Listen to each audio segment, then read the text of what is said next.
हैरान करने वाली खबर अभी आ रही है। ऐसा बताया जा रहा है कि सीरियन रेबेल ऐसा बता रही है, ऐसा प्रिटेंड कर रही है कि सीरिया के जो लीडर हैं बशर अल असद वो भाग चुके हैं, दमास्कस छोड़ चुके हैं। अभी हमने जस्ट थोड़ी देर पहले रिसेंट वीडियो में डिस्कस किया कि एक बहुत फाइनल स्टेज पर आ गई है।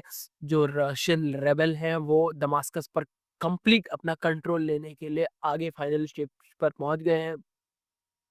पर अभी जो सबसे रीसेंट अपडेट ये है कि जो रेबेल्स हैं उनका ये कहना है कि बशर अल असद जो है भाग चुके हैं कंप्लीटली, और इन लोगों का दमास्कस पे कंट्रोल जो है, जो क्लेम है वो कैप्चर कर लिया है इनकी राजधानी पर। ये कवर न्यूज़ किया है, द गार्जियन ने कवर किया है। बेसिकली दमास्कस का ये कहना है कि दमास्कस इज फ्री फ्रॉम बशर अल असद। तो बेसिकली ये लोग जो रेबेल हैं ये ख़त्म करना चाहते हैं बशर अल असद की गवर्नमेंट को, और ये अपना पूरा कंट्रोल लेना चाह रहे हैं, जिसकी वजह से बहुत दिनों से ये लड़ाई देखी जा रही थी। अगर इसके पूरे कंप्लीट रिपोर्ट की बात करें तो यूनाइटेड स्टेट का इसमें क्या स्टैंड है, थोड़े दिनों पहले कल ही की बात है जिसमें डोनाल्ड ट्रंप ने ये सुझाव दिया है कि अमेरिका की सरकार को इससे दूर रहना चाहिए। अब देखिए, अगर बहुत जनरल बात करें तो अगर यूएस गवर्नमेंट इस समय कहने को तो यूएस गवर्नमेंट में जो बिडेन जो है वो पावर में है, बट इनका मात्र कुछ ही दिनों की सरकार बची है, और लगभग 20 जैन को पावर जो ले लेंगे वो डोनाल्ड ट्रंप ले लेंगे। और डोनाल्ड ट्रंप का जो बात अभी जो भी स्टेटमेंट होता है वो ज्यादा महत्वपूर्ण रखता है पूरे विश्व भर के लिए। तो उनका अभी के लिए स्टैंड ये है कि हमें कंप्लीटली इग्नोर करना चाहिए सीरियन इश्यूज को लेके। ट्रंप का कहना है कि US should not get involve in the conflict in the Syria. कहने का मतलब ये है कि उनका सीधा सीधा कहने का ये मतलब है कि सीरिया हमारा दोस्त नहीं है, हमारा फ्रेंड कंट्री नहीं है। We should not invest our tax payers money, we should not give our valuable tax payers money to Syrians issues. जो सीरिया का इश्यूज है उसके जो अटेंशन देने की कोई जरूरत नहीं है। हमारे जो वैल्यूएबल टैक्स पेयर्स की मनी है that should be invested on our self only. और ये कहना है कि सीरिया जो है अलाई है रशिया का, और अनेबल जब वो खुद रोक नहीं पा रहा है, रशिया जब खुद नहीं रोक पा रहा है, तो हमें क्यों इन्वॉल्व होना चाहिए इन सब चीजों के लिए। और US has some 900 troops in Syria, और 900 ट्रूप जो सीरिया का यूएस का जो ट्रूप्स हैं जो सीरिया में तैनात है, उसके लिए भी इनका कहना ये है कि वहाँ से उन जो इन्वेस्टमेंट जा रही है, जो पैसा जा रहा है, वो एक तरीके से टैक्स पेयर्स का मनी है और इसको वेस्ट नहीं करना चाहिए।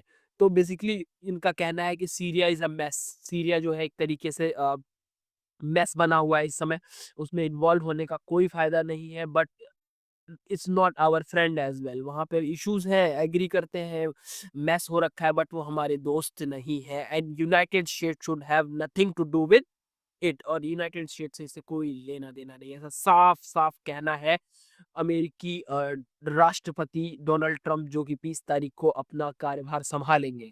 सो this is not our fight, ये हमारी लड़ाई नहीं है। लेट इट प्ले आउट, और उनको खुद ही अपना देखने दो जो हो रहा है। Do not get involve, Trump said. It's a post, एक पोस्ट के जरिए कहते हैं on social media platform truth social.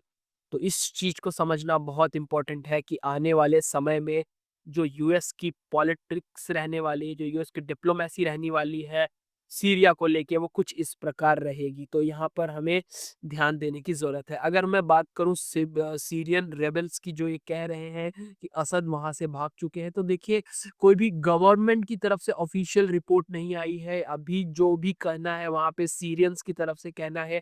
जो गवर्नमेंट है वो कह रहे हैं कि सीरियंस रेबल्स जो है वो अपने आप को मीडिया में बनाए रखने के कारण ये सब बातें कर रहे हैं। ऐसा कुछ भी सच्चाई नहीं है।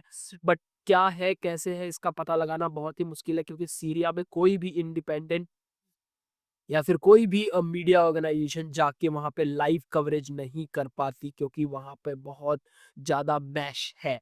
तो बात समझते हैं कि क्या सब कुछ मुद्दा है।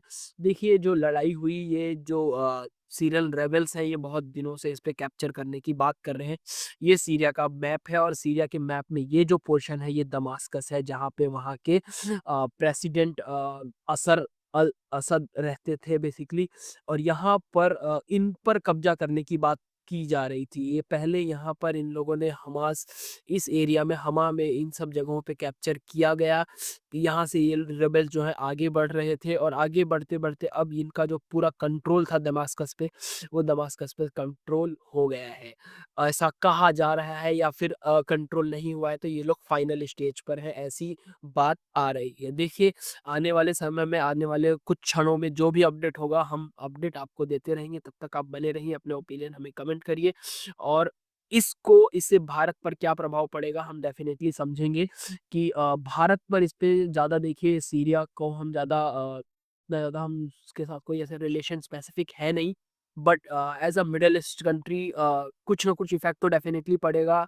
रशिया यूक्रेन के युद्ध में अगर सीरिया जैसा ऐसा कुछ नया न्यूज़ आता है, या फिर जब वर्ल्ड की पूरी पॉलिटिक्स और ये वर्ल्ड का पूरा जो डिप्लोमेटिक स्ट्रैटेजीज है, वो सब वॉर में चल रही है, तो इसके ऊपर भारत की economy and other other certain factors पे इफेक्ट पड़ेगा। तो आने वाले समय में हम इन सब मुद्दों पर बात करेंगे, डिस्कस करेंगे, और जो भी इश्यूज होंगे हम आप तक पहुंचाते रहेंगे। तब तक के लिए आप हमें कमेंट करिए, लाइक करिए, सब्सक्राइब करिए, और कोई भी अगर कुछ चीज़ें इसके बारे में हमें डेप्थ में समझना है, तो आप हमें मेल के थ्रू या फिर कमेंट के थ्रू हमको बता सकते हैं। तब तक के लिए धन्यवाद, मिलते हैं अगली वीडियो में।